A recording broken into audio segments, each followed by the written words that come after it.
Okay, Wednesday, 24th of September 2025. So, watching dramas helps to be socially calibrated. Now, this is an interesting theory, interesting concept, and little observation that I came across. So, let's define our terms first of all. Social calibration, being socially calibrated, meaning you know how to behave essentially in different cultures and places with people and times and slang and words, things like that. You know how to navigate different societies and cultures with less friction, essentially. You know what to do, what not to do, what's acceptable, not acceptable, things like that. And then I had an interesting client once that told me something about how she watched a lot of dramas in general, of TV dramas. And I thought that's interesting because in one way you could say it's a bit of a waste of time with television, but another way at the same time at a deeper meta level, we could say that what they're doing, what they're running, is a lot of simulations.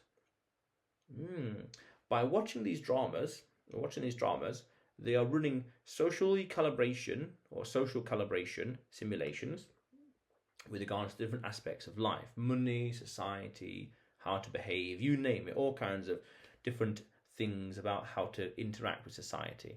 And they're learning it in a low risk environment, that's important, in or via the TV shows. And that's important, low risk.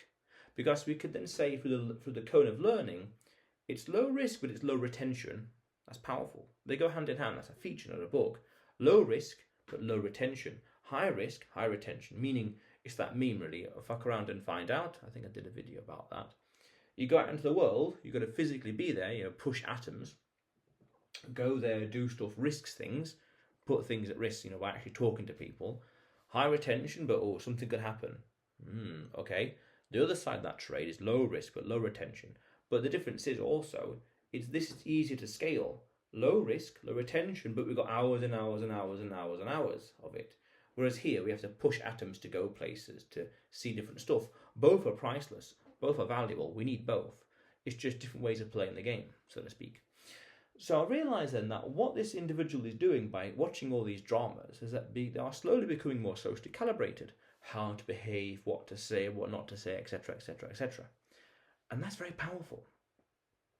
Because then you could say, well, actually, in some ways, we want to be consuming fiction. We want to be consuming dramas, TV shows, because we learn about how to interact with people.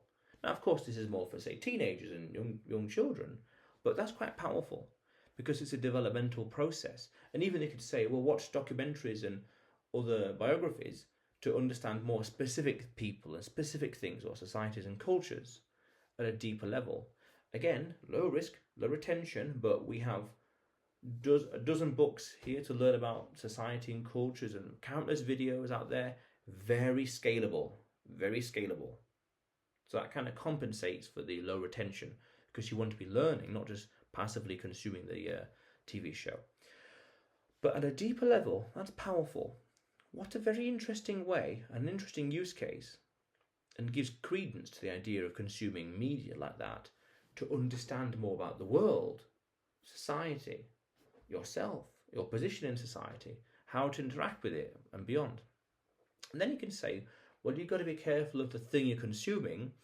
To what extent is it valuable or realistic? Because you could say at a deeper level, any form of fiction is going to be, you could say, tainted, is going to any flaws or biases that the writers may have, and even to some extent the actors, performers, will shine through in some fashion, in some way in the TV show, in the literature, and that will make it less realistic. Therefore, the simulation is not as valuable, meaning you're retaining stuff that is not accurate or redundant or obsolete, or it's just fantasy by definition, but things that are unrealistic. That's powerful. But then we can go at an even deeper level to say, well, we want that because that's a benchmark, and then it's just a case of filtering, diamond in the rough basically, and getting better over time, tempering basically through family, through society, through parents, etc.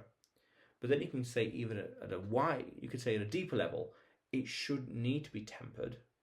You should get it right first time, and that's kind of hard to do because if you don't know anything, you know nothing. So you you would need that tempering regardless. If you knew the answer already, you wouldn't be searching for these things in the first place. But that's powerful. Because then that kind of shows also how you're learning. Are you learning preemptively by studying these things and strategizing and thinking game theory wise in detail, 20 steps ahead? Or are you just being nudged by society? Don't do this, don't do that, don't do this, don't do that, very reactively, and how you're learning. Ideally, you want to be proactive, because then it's low risk. We don't want to make that mistake.